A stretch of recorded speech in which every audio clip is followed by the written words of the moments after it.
প্রকাশ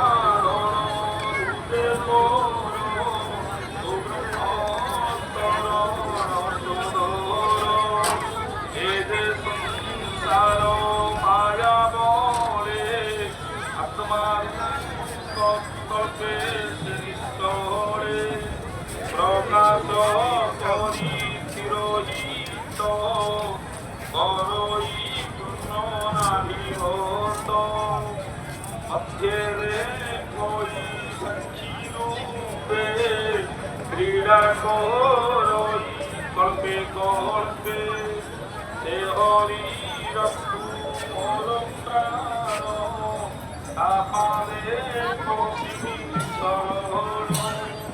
তারে সকল জীব হরি অন্তরূপে হরি সকল করে তমনি